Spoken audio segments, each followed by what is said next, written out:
Destination South Luzon. First stop, Monte Maria Miracle Glass Walk is now finally open to the public.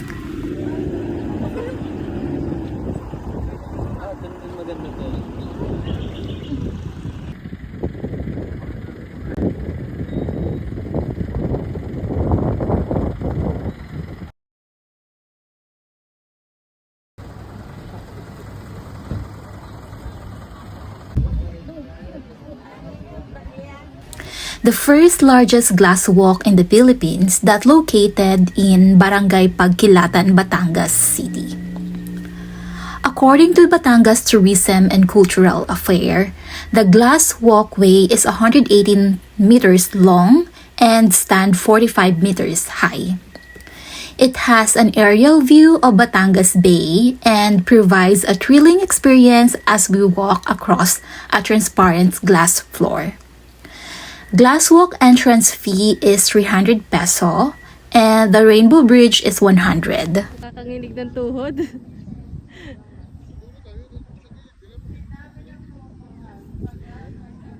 Dito ka na!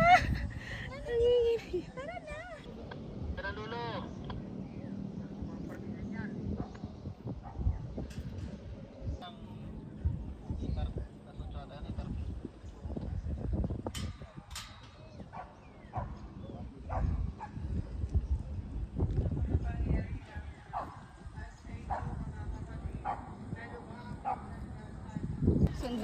Ayaw niya, te. Dito na lang daw ako. Ako, te.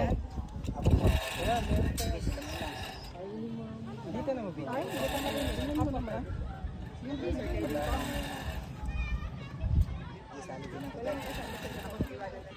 Meron. Kain.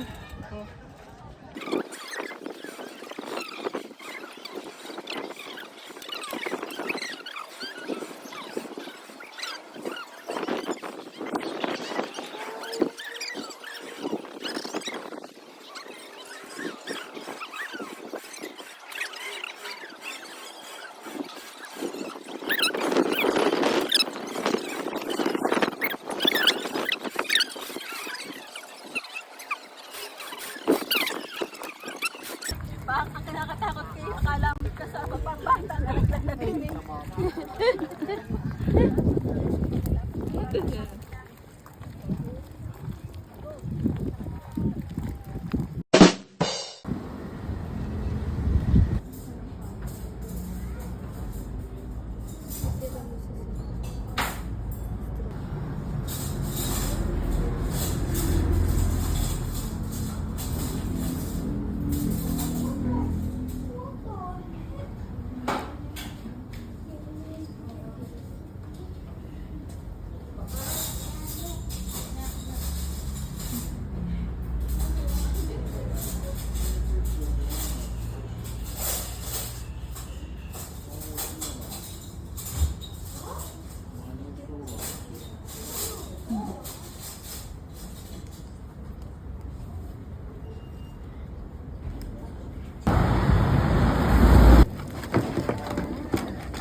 For accommodation and if you wanted to reconnect with nature, check out Cabin Dipulin, which is located in Tagaytay City.